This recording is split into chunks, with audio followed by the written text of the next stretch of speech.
Buzz brings you the best musicians, singers, and lyricists of the Malaysian indie scene. We also look at some of the best creative minds that Malaysia has to offer. All this and more on The Buzz every Saturday from 3:15 p.m. till 3:45 p.m. on Music Saturday.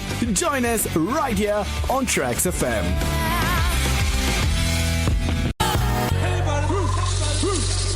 On air, online, TRAXXfm.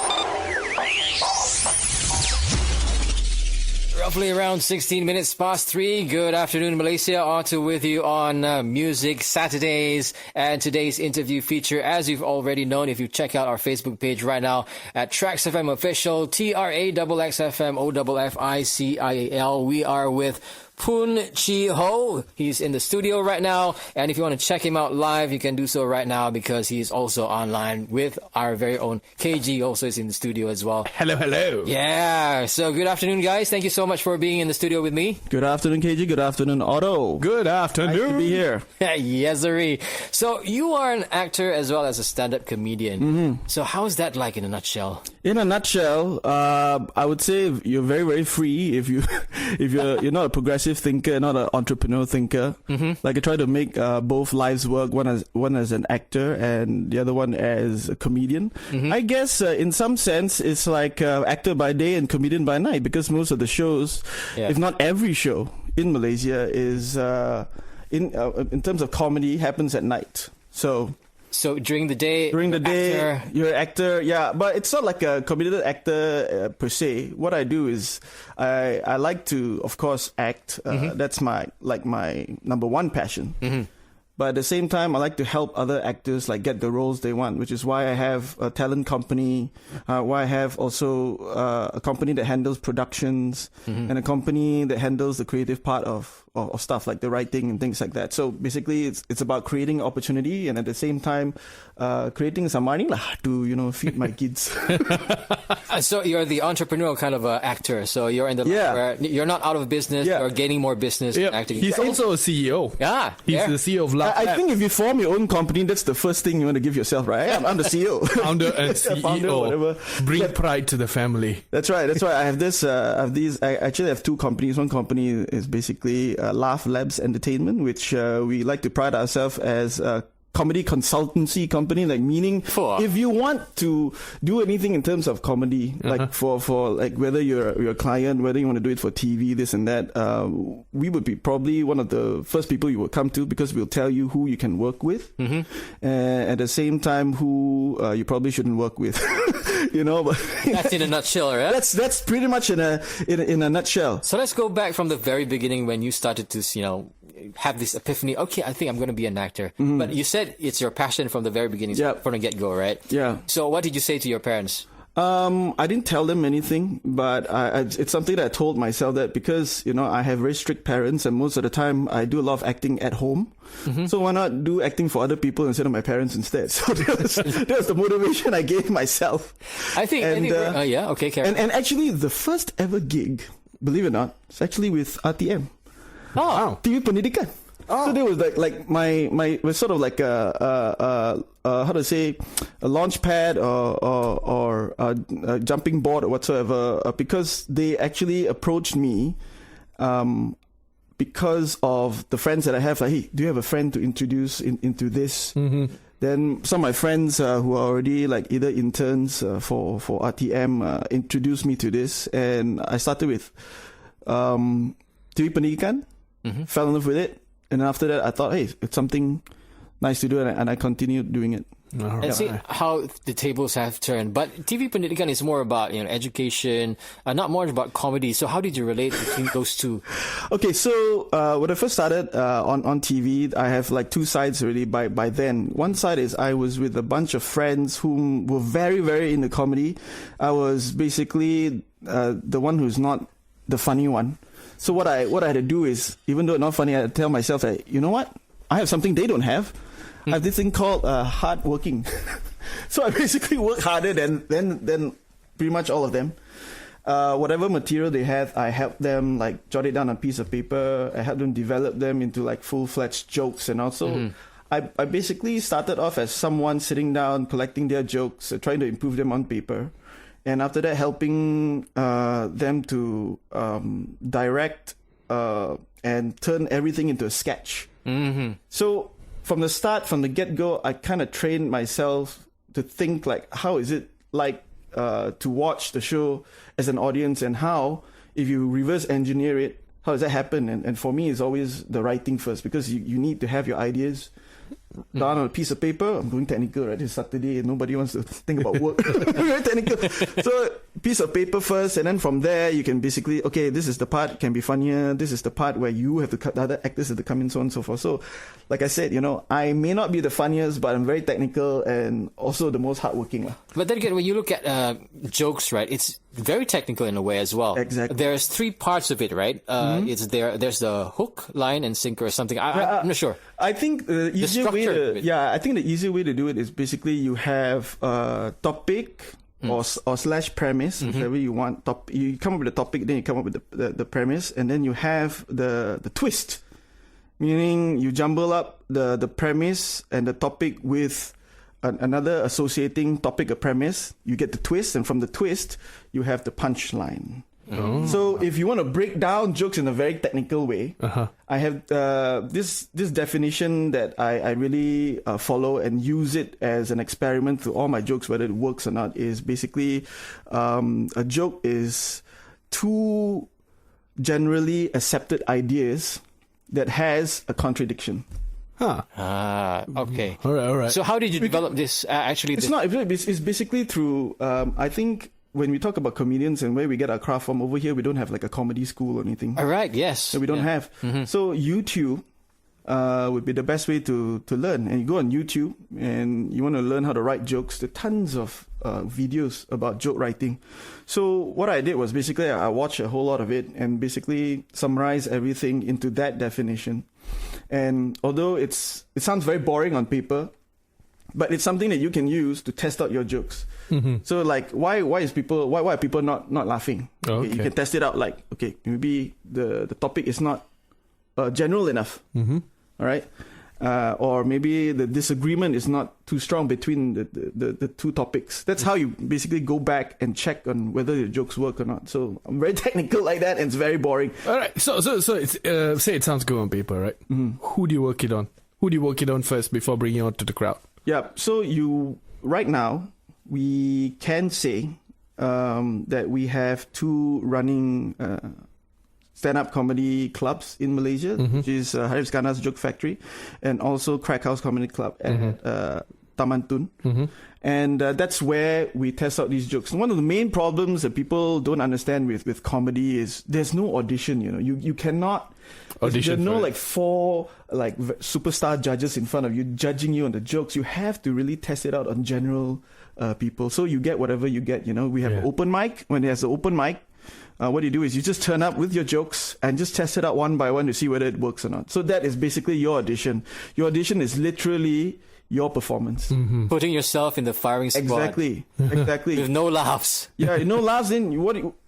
Because that's the way it is. You have to take your jokes back and try to open it up, dissect it, and see which are the parts that can be improved on, and bring the same thing with slight changes to a different crowd and do it all over again. You're right. It's really like what Jerry Seinfeld keeps saying is a celebration of failure. All right. So just fail and fail and fail until we get it. So, but you're like super technical about your jokes, right? Mm-hmm. So do stand-up comedians actually make good audiences for you?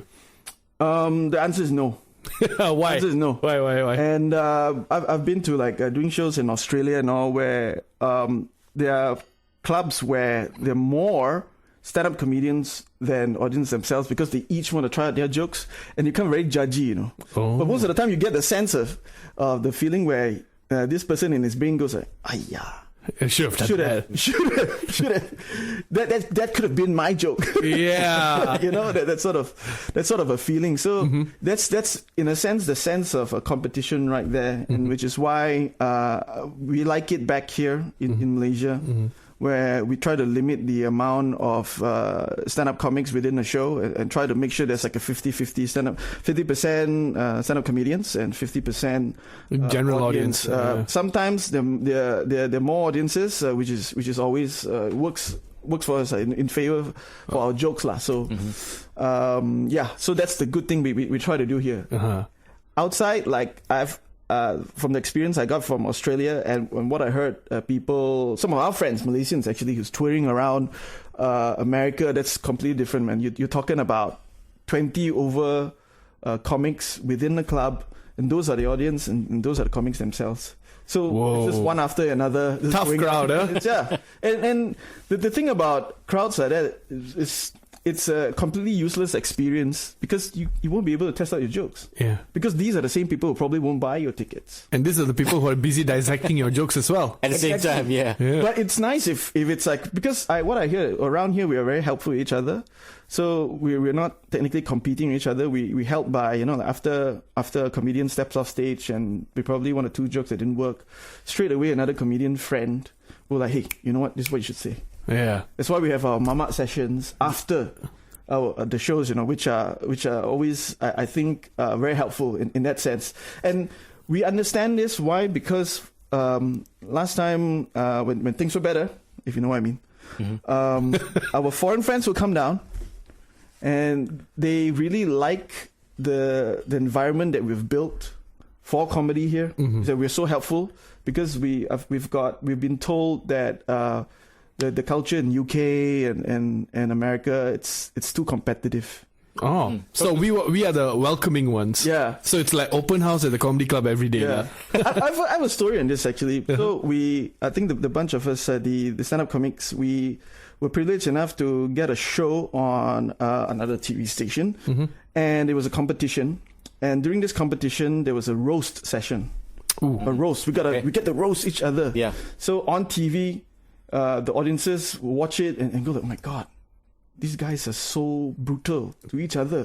But backstage, we are actually giving tips to each other. Hey, this is what you can say about my mother, Right, things that you don't see. So actually, we're supplying our friends with the bullets that they can use to shoot back at us. Leave it to your friends. But why is because, again, we have created this sort of culture, that environment that is very nice for comedy, that we want to put out good shows. And basically that's the bottom line. I mean, like you guys focus more on the audience rather than yourselves.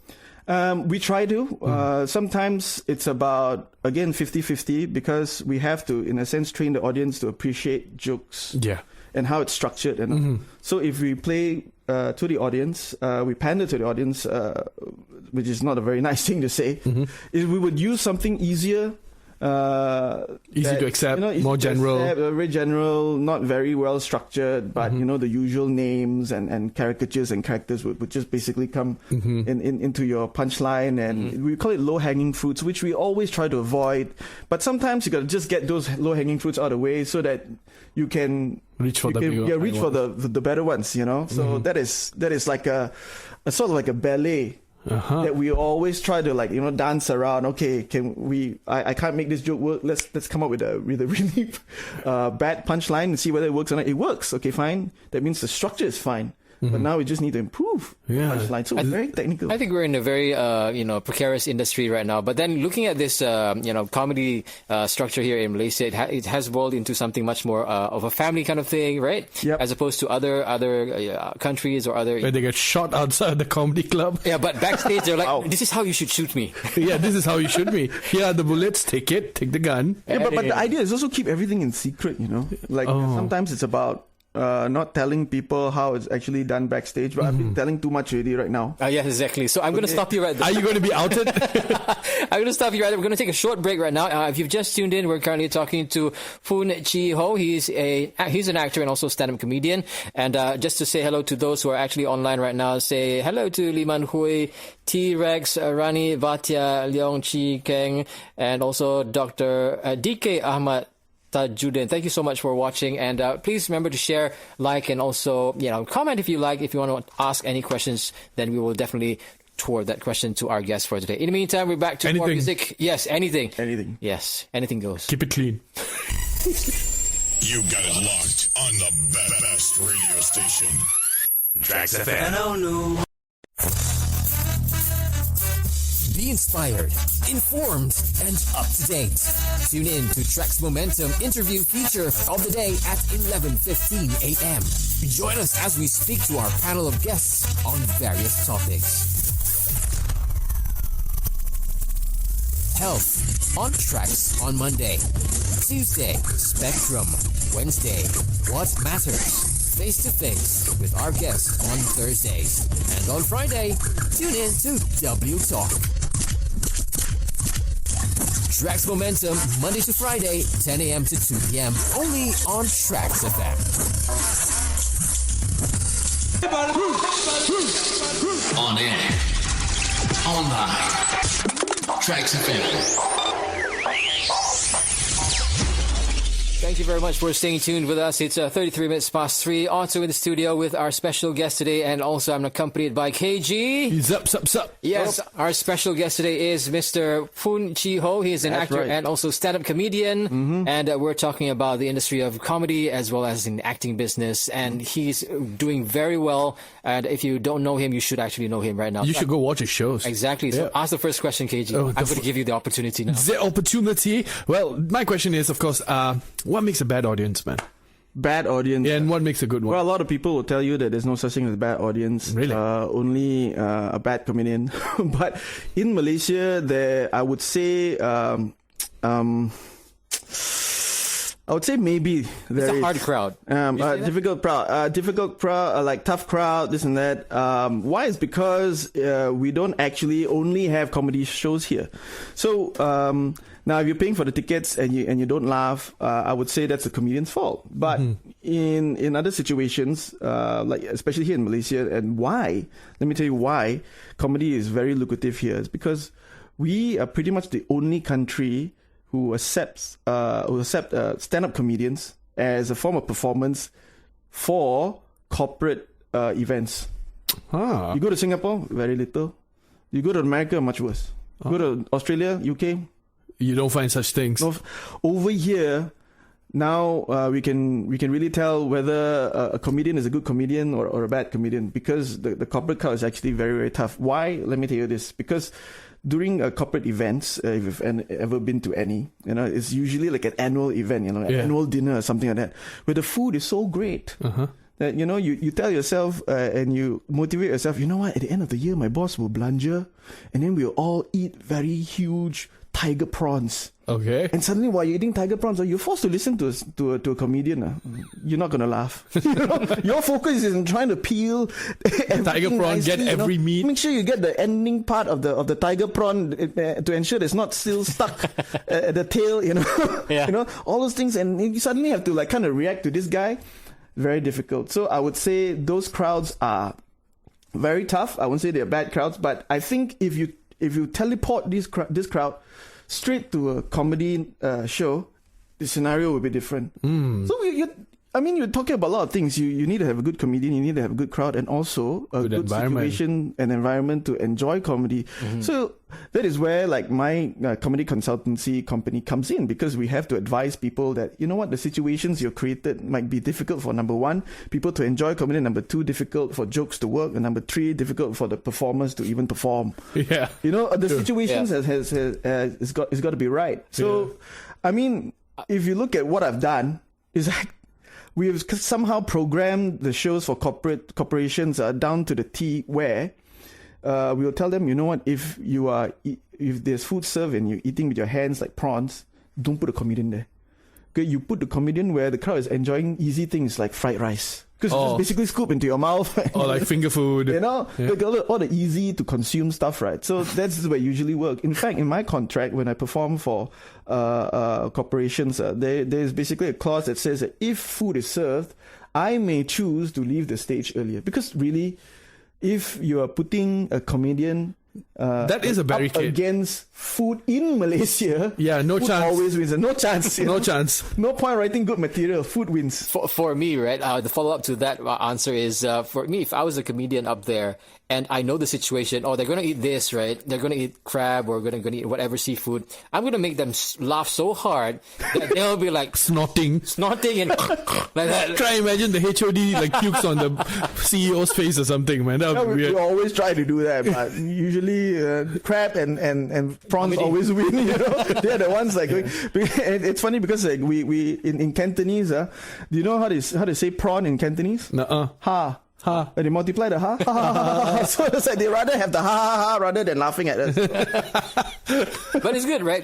Because comedians are in some ways technical people, right? Once you know the environment, so maybe your jokes could be constructed around that kind of environment. It's possible. Is there any comedians actually get laughs from audience who are actually eating? Is there any in history in Malaysia so far that you've known?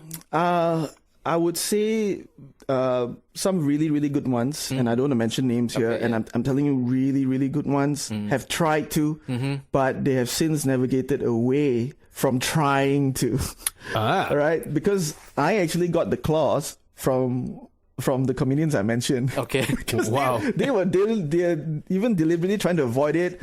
Me as someone who is not, I would say, one of the great ones, I just have to follow lah. Right? Oh, it's much easier to avoid it. You would try. You would try, yeah. I can say that I've never walked away from walked off stage earlier before. I just try to finish it. Yeah. And But the thing is, corporate gigs pay a lot. So trying to, oh my God, how do I get my stuff across and still get paid well? I guess it's this very rare occasions the bosses will come to you and say like, hey, why you do this? Like you shouldn't finish. You did not good. But most of the time, when you try and your bosses will come to you and basically say, hey, sorry, the crowd is really into their food. We're so sorry, but we'd like to have you back again, which is what we try to go for each time. But of course, if it's a good show, it's going to be a very, very good show, as you all can imagine, Which, just like you said, this is a fairly new crowd, and it's a good opportunity for those who are actually starting off and wants to get shot at. And they're also focused on food. It's a great opportunity. It's how do you say it's a gold mine for those, because it's still new, right? Could you say it's still new, this kind of stint? Yeah, we would say it's still very, very new, and it's I think it's simply because here in Malaysia, with this special thing where the comedy audiences are divided in a sense. We have the Malay-speaking audiences and also the English-speaking comedians.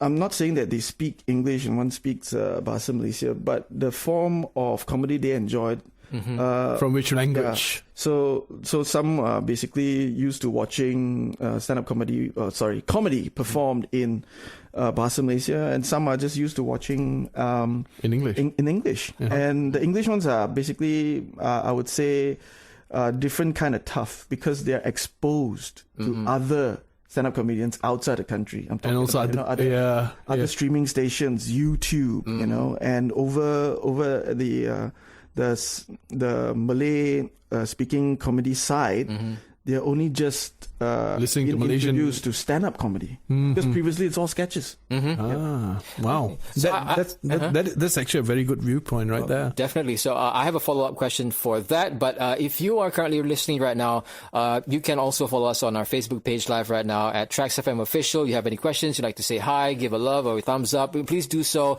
because this interview will vanish very fast, just a bit. But I'm going to try and get our guests to stay a bit longer, because this is a very interesting topic and fairly new industry, which some people who have that funny bone in them could make a lot of money out of it. All right. But in the meantime, we've got more music lined up right here on Trax. Stay tuned. You got it locked on the best radio station. TRAXXfm.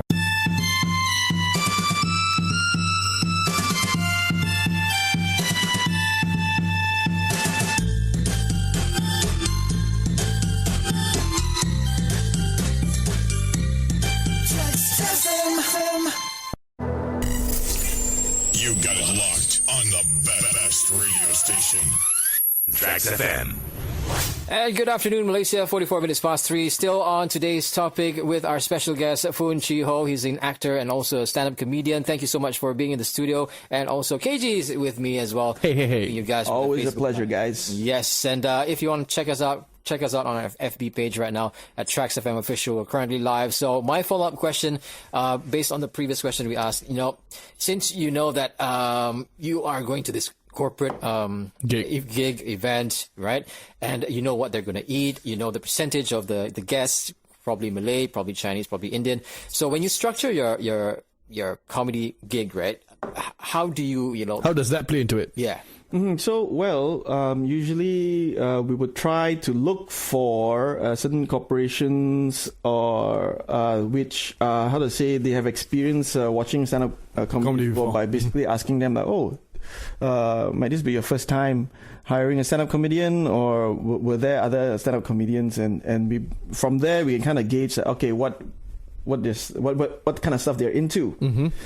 But also, what my company does is we will actually go to the extent of asking what's the demographic, do we have any foreign guests? And why is because we are the ones hiring the stand-up comedian. It doesn't have to be me. It could be my other friends who are basically either have a joke, like let's say the audience, the clients from the IT industry. Now we have comedians who basically have jokes about computers and things like that, and they will be more suitable for the show. Yeah. As compared to comedians who are like into abusive parents, let's say, I don't know, right? Mm-hmm. So we have things like that. We'll look into it, and then we will, in a sense, design a show and recommend the event company how it should go on and who they should pick. But sometimes we can only put in that advice. We cannot guarantee most of the time. Yeah. And unfortunately, most of the time we are right. Oh. But by that time, it's already too late. The guy is already there struggling. Well, how do you advise those first timers? Do you joining this your a corporate gig or something? Yeah. What is your advice? Yeah. So what we advise. Actually, I'm still advising a lot of my senior friends. What they should do, because we have so many different sort of clients, and they need sort of like, hey, what's your experience working with this company? Let's say. So they'll still come to us. And we would say, I would say that we give the advice for free, unless we get to manage you as the talent, and from there we can tell you the do's and don'ts, or we convince you to not even take that gig and pass it to someone else whom we think we can do a much better job. And sometimes it happens that way. Like a lot of times I've given jobs to my friends. I think they'll do a better job. Like a good friend of mine, Dr. Jason Leong, is very popular, very famous. I was asked to do like a conference, a medical conference. So obviously, he's a doctor, right? He should take it. So take it. I'm not going to do better than him. And in a sense, people are more comfortable listening to him because someone like Dr. Jason has the authority to speak on this sort of conferences. You know what I mean? So these are the things that we would advise our friends and just provide for free, unless of course they are. We manage them for a specific event. If someone heckles Dr. Jason Leong during a medical conference of sorts, he can shut them down. Yes, exactly. But it'd be weird for doctors to heckle anyone. You should take Panadol. Things like that. We're talking to Phoon Chi-ho. He's an actor and also stand-up comedian. Now, if anybody would want to keep in touch with you, how would they do so? Well, you can head on to my various social media pages. Instagram is at Phoon Chi-ho, Facebook as well, poonchiho.comedian, and my Twitter, which basically I'm very active on, because there's nothing to do when you are in the toilet, right? So that's at Chi-ho. And what we're trying to do is right now we're trying to bring more shows to Malaysians, especially in East Malaysia.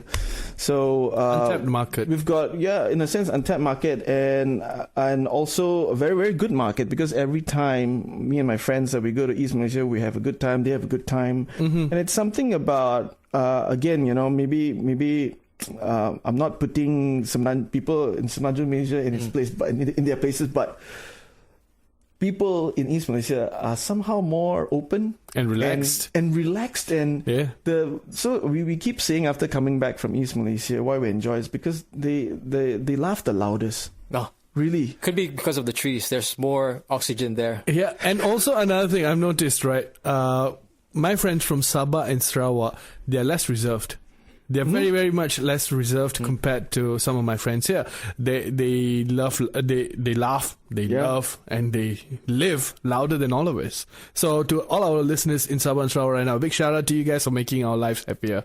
Exactly. Thank our you. demographic, we target Sabah and Sarawak quite a lot, don't we? Yeah. So yeah, we're happy, always happy to go back there.